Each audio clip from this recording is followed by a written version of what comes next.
चिंता मत कर तुम लोग। इनको ऊपर में फायर किया है इन्होंने। इनको कवर देना है, इनको कवर देना है। पीछे जाओ, ये पीछे गोली लगी है शायद। हाँ पीछे गोली लगी है क्या इसको? नहीं एकदम एक्यूरेट है, डिस्टेंस भी है। दाहिने में ले चलो, दाहिने में ले जाओ। पुलिस वालों को कवर दो, पुलिस वालों को कवरिंग दो और थोड़ा सा तिरछा कर दो केस पर को। वो ऊपर में बैठ के फायर करो उधर से। साहब गाड़ी को चिपकाना पड़ेगा हमको। अब तो फायर खोलना पड़ेगा। ये खोल रहा है सब। ये क्या फायर करना पड़ेगा ऊपर। ये वाला खोल दिया, ये वाला कर रहा है सब। इधर से आ रहा है, ये वाला कर रहा है।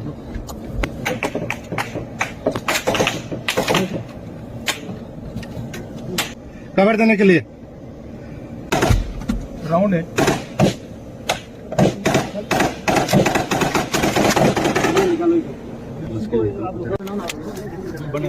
पाव में लगा हुआ है। इसका पीछे से आ जाओ, रुक यार, इसका प्रोटेक्शन में आ जाओ। केस पर की प्रोटेक्शन लाओ, हुको लो मसलता। ऊपर में आ जाओ, ऊपर में हे माइक को लो। आजा अंदर आजा सर। आया लगे, लो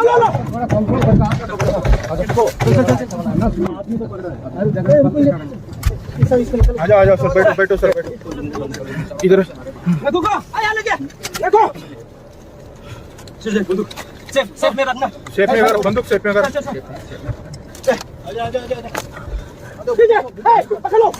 बैठो लगा गोली ये।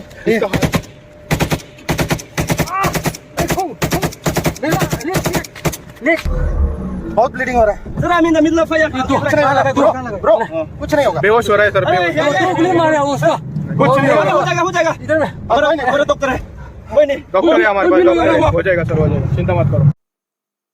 भारत माता की जय। जय हिंद। मैं दिव्यांशु पांडे आप सभी का स्वागत करता हूं। जैसा कि आप सभी ने देखा कि अभी मणिपुर में एक रेस्क्यू ऑपरेशन भारतीय थल सेना के असम राइफल्स की रेजिमेंट के द्वारा किया गया और उन्होंने मणिपुर पुलिस के कमांडो फोर्स को आपका रेस्क्यू किया है। हम सभी जानते हैं कि नॉर्थ ईस्ट का इलाका इंसर्जेंसी के लिए काफी आपका कुख्यात है और यहीं पर एक मुठभेड़ मणिपुर पुलिस के कमांडो और इंसर्जेंट के बीच आकी देखी गई, जहां पर इस मुठभेड़ में जो है कुछ छुपे हुए इंसर्जेंट, जिसको मैं तो आतंकवादी ही बोलूंगा, आतंकवादियों के द्वारा आपका मणिपुर पुलिस के कमांडो पर हमला किया गया और उन्होंने एम्बुश लगाकर काफी आपके हिली डेंस एरिया पर छुपकर उनके ऊपर आपका हमला किया, जिससे कि उनके कई आपके कमांडोज घायल हो गए।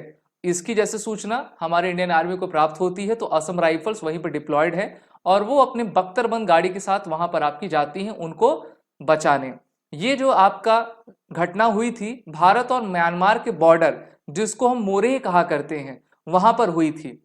मैं आपको बताता चलूं, जितने भी इंसर्जेंट्स होते हैं उनके लिए तो इंसर्जेंट्स वर्ड इस्तेमाल किया जाता है, मेनली वो एक प्रकार के आतंकवादी ही हैं। जो खून बहाएगा, जो आतंकवाद फैलाएगा, वो आतंकवादी है।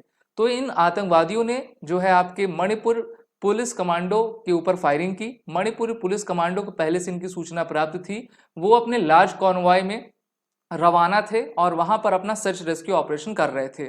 तो वहीं पर अंधाधुंध फायरिंग की जाती है कुछ आपके आतंकवादियों के द्वारा, जिसमें मणिपुर पुलिस के कमांडोज को आपका गोली लग जाती है और अब तो वैसे उनके उपचार के बाद हालत उनकी ठीक है और वो अच्छे हैं, फाइन हैं। उसमें से कोई भी आपका शहीद नहीं हुआ है, घायल जरूर हैं क्योंकि उनके पैरों पर आपकी गोलियां आई हैं।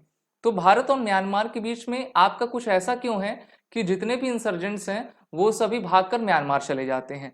भारत और म्यांमार का जो बॉर्डर है वो डेंसली फॉरेस्ट इलाका है, वहां पर कोई भी फेंसिंग आपका नहीं कर सकता है, जिसको हम कह सकते हैं कि ओपन आपका बॉर्डर है। और इस ओपन बॉर्डर में जो है ये इंसर्जेंट्स क्या करते हैं, भारत के अंदर घुसते हैं, यहाँ पर आतंक फैलाते हैं और इसके बाद सेफ पैसेज ढूंढ कर जो है फिर से म्यांमार की तरफ लौट आते हैं। और जंगलों में इनको ढूंढ पाना काफी एक चुनौती भरा कार्य आपका रहा करता है।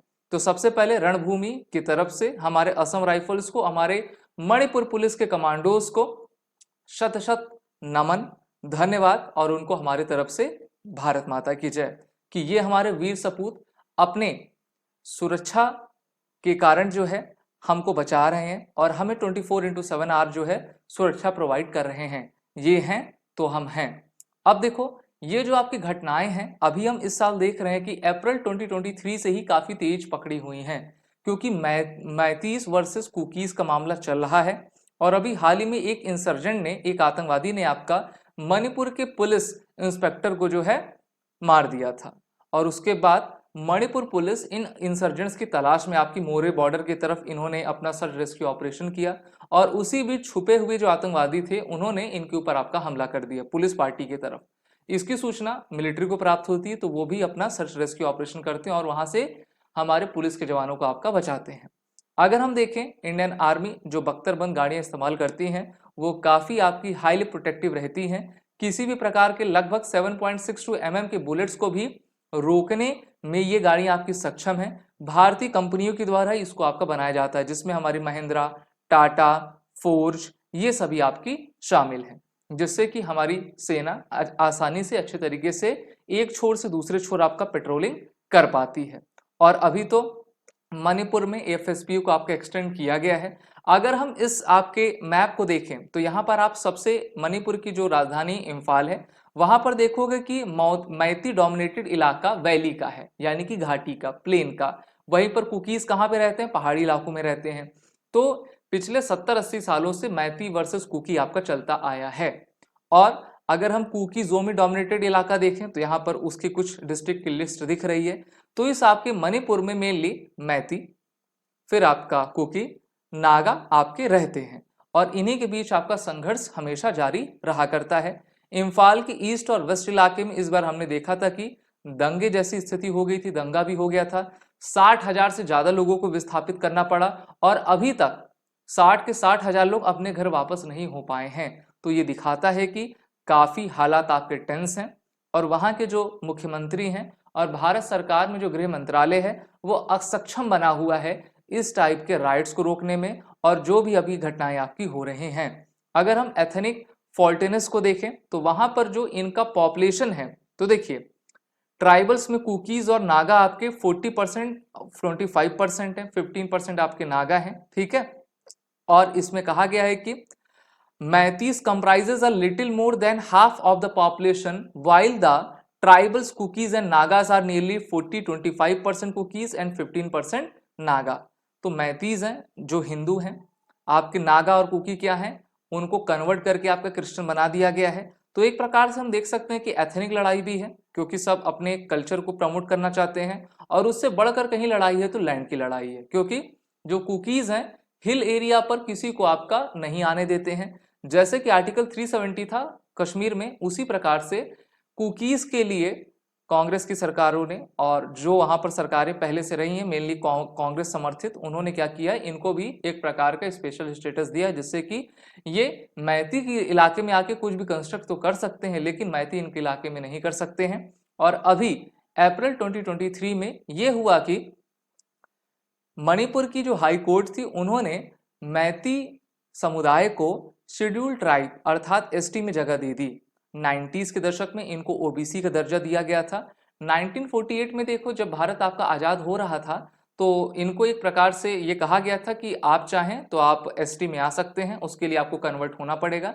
लेकिन जो मैती समुदाय है वो काफ़ी आपका प्रॉस्परस है, रिच है, एजुकेटेड है और मणिपुर की जो 60 विधानसभा सीटें हैं 60 में से 40 मैतीस के पास ही आती हैं, जिससे कि मैती का जो आपका डेवलपमेंट है वो काफ़ी बेहतर रहता है और यही कुकीज़ को आपका अखरता है। और वो कहते हैं कि ये तो पूरा डेवलपमेंट ले जाते हैं, हमारे लिए कुछ है नहीं। और कुकीज़ जो कि आपके मेनली क्रिश्चियंस हैं और एक प्रकार से हम कह सकते हैं कि समुदाय की राजनीति वहाँ पर की जाती है। सब लोग अपने अपने दल को आपका प्रमोट करते हैं। अभी बीजेपी समर्थित वहाँ पर सरकार है, एन बीरेन्द्र सिंह उनके मुख्यमंत्री हैं और काफ़ी नाटकीय अंदाज में, आपको याद होगा आज से 2 महीने पहले वो अपना इस्तीफा देने वाले थे। वो सभी दिखावा था, हम सभी जानते हैं कि जो भी सत्ता में काबिज होता है वो कभी भी स्वेच्छा से अपना इस्तीफा नहीं देता है जब तक उसको कोई अपना इंटरेस्ट ना दिखता हो। तो असक्षम उनके मुख्यमंत्री हैं, गृह मंत्रालय भी जो है असक्षम है। अगर हम भारत की एक्सटर्नल और इंटरनल सिक्योरिटी को देखें तो एक्सटर्नल तो हमारी बेहतर है लेकिन इंटरनल उसी प्रकार से काफ़ी खराब है। अभी आपको याद होगा 2020 का जो दिल्ली दंगा था वो हो गया था, वो भी केंद्र सरकार की नाक के नीचे हो गया था। पिछले साल नूपुर शर्मा के मामले में जो कहा गया था कि हम सर तन से जुदा कर देंगे, वो नारे लगे, कोई बोलने वाला नहीं था। राजस्थान में आपने देखा कन्हैया लाल जी की मृत्यु आपकी गला रेत के कर दी गई थी, उसी प्रकार से महाराष्ट्र में गला रेत कर आपकी हत्या कर दी गई थी। भारत के अलग अलग भागों में जो भी नूपुर शर्मा का समर्थन कर रहा था उसको चाकुओं से गोदा जा रहा था। तो डर का माहौल एक प्रकार से बनाया गया था। अभी आपने देखा हमारे हरियाणा में जो न्यू वायलेंस हुआ था, वहां पर भी जो मुस्लिम समुदाय था वो 90% 95% के अराउंड में है, और उन्होंने जो हनुमान जी का एक रैली हो रही थी उस पर उन्होंने पथराव किया था। तो इस प्रकार से हम देख रहे हैं कि एथनिक फॉल्टिनेस भारत में बनी हुई है, और सभी लोग जब पॉलिटिकल करेक्ट होना चाहते हैं तो वो धर्म अनुसार अपना निर्णय नहीं ले पाते। इससे भारत में समस्या होती है। हमें ये चाहिए कि नीतिगत शास्त्र सम्मत जो है हमको शासन करना चाहिए, लेकिन इन पॉलिटिशियंस को कौन ये बताए, क्योंकि इनको तो सिर्फ और सिर्फ दिखता है अपनी सत्ता और जाति समुदाय आधारित राजनीति। तो हम तो ये मांग करेंगे सुप्रीम कोर्ट जो आंख बंद करके बैठा हुआ है मणिपुर के मामले में, LGBTQ पे जो आपकी कॉन्स्टिट्यूशनल बेंच बन बैठ जाती है, लेकिन किसी भी प्रकार से मणिपुर के सिचुएशन को एड्रेस नहीं किया जाता है। भारत का जो मीडिया है वो भी मणिपुर की डिबेट ही नहीं होती है, मणिपुर की कहीं डिबेट ही नहीं होती है, 1-2% होगा, बाकी कुछ नहीं। सब किस पे आपका रहेंगे कि सीमा हैदर पाकिस्तान से वापस आई, ठीक है। तो इस प्रकार के जब आप डिबेट्स को लेकर आगे चलोगे तो आप किस प्रकार से ईमानदार हो, और आप किस प्रकार से कहते हो कि हम चौथे स्तंभ हैं। तो सभी लोग आंख बंद करे बैठे हुए हैं। हमारे सुरक्षा जवानों की मृत्यु हो रही है, हमारे जो इनोसेंट सिविलियंस हैं उनको अपना घर बार छोड़कर रहना पड़ रहा है। माँ बहनों बेटियों की इज्जत आपकी ताक पर लगी हुई है, लेकिन ये समाज धृतराष्ट्र की तरह आंख में पट्टी बांधकर बैठा हुआ है।